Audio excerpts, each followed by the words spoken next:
down, the whole idea is to get out of the U.S. dollar, to get out of a currency that is on the verge of collapse.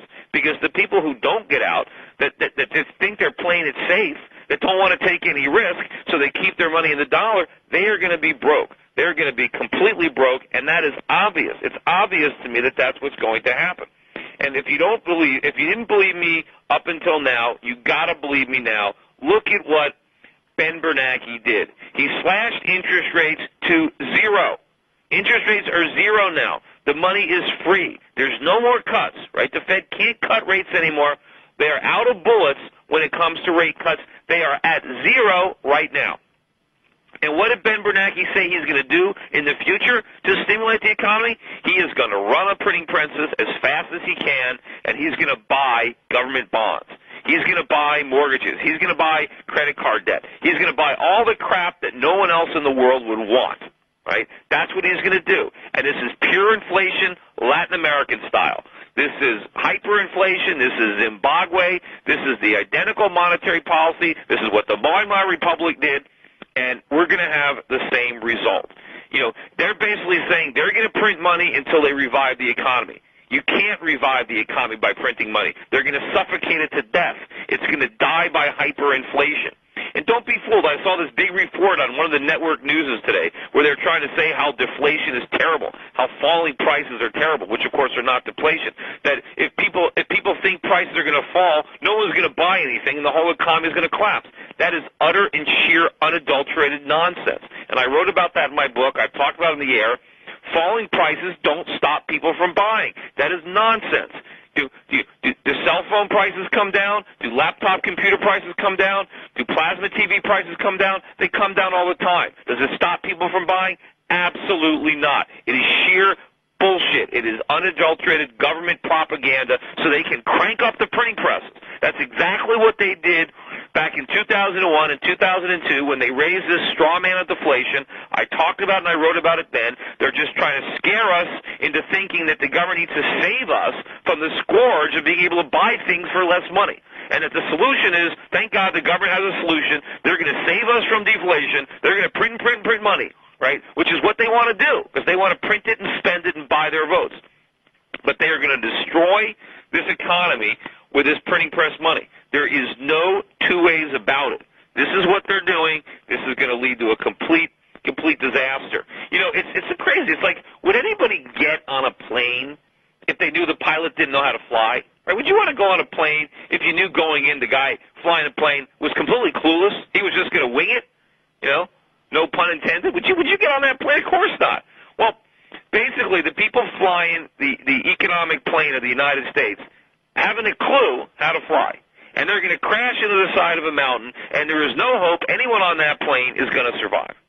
And all you can do is recognize that these guys don't know what they're doing and get off that plane or don't get on it, right? The people who are convinced that they're going to save the economy by printing money and buying up stuff, you know, these are the same people who told us everything was fantastic a year ago, that we didn't have to worry about anything, that the economy had never been better, that the fundamentals of the economy were sound. They were completely wrong then, and they're completely wrong now. They didn't understand the problem, and they've got the wrong solution.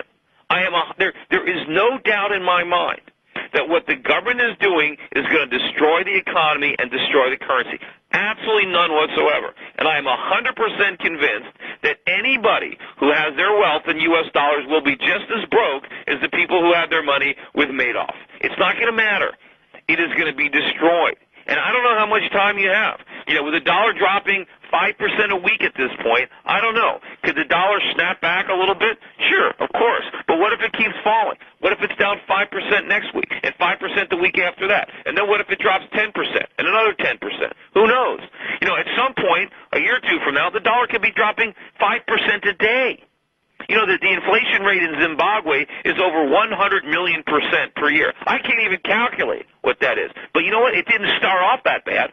It didn't start off that bad. It happened as a result of the monetary policy that we are now pursuing. Now, are we gonna get religion? Are we going to change course? Are we not going to follow the Zimbabwe monetary policy completely? Are we going to change course? I don't know. But you know what? The longer it takes for us to change course, the harder it is to make the change, right? the deeper into debt we go, the more money the Fed prints, the harder it is to pull that inflation genie back in the bottle. Because the reason that the politicians are doing this is because they don't want to face the pain. They don't want to deal with reality. Well, the more they do this, the more painful reality becomes. So if they can't deal with the pain today, why would they deal with twice as much pain in the future? That is the flaw. In thinking that, well, they're just going to do something later on to stop it. They're not. If they really had the guts to do anything, they'd do it right now. So this is extremely, extremely dangerous. And, you know, if anybody had doubted what I've been saying in the past, I don't see how you can do it now, looking at what they've done. And, you know, as I've said, I said the dollar would fall sharply, and it has. It is dropping like a stone. And the people who bought into this dollar rally bought into a pack of lies. You know, and I talked about the fact that there was no fundamental justification. People were saying nonsense like, well, we're the first into the crisis, we're going to be the first out, we're the ones that are taking the most aggressive actions, therefore our economy is going to do the best, that the dollar's rising because as bad as things are here, they're so much worse every place else. It's all nonsense. None of it was true. There was no fundamental reason for the dollar to go up. It was pure trading. It was deleveraging. It was speculation. It was momentum. None of it had anything to do with the fundamentals for the U.S. economy. If it did, the dollar would have been falling, not rising. Those short-term props are gone. The dollar is now sinking on its own weight, and it's going to drop like a stone. And, you know, there's not a lot of time.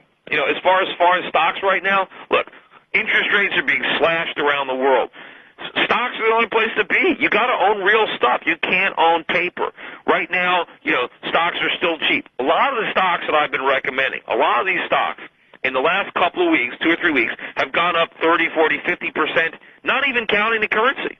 But these stocks are still way down, Now, there are some stocks that are still close to their lows, within 5 or 10% of their lows right now in local currency. So it is certainly not too late to build a portfolio of foreign stocks, and the yields are incredible. Remember, we're talking about dividend yields of 10 and 20%. Why would somebody turn down those yields in order to keep their money in cash and government paper and take a 1 or 2% yield? It makes no sense. Look at the yield on the 30-year bond. It's like 2.6%.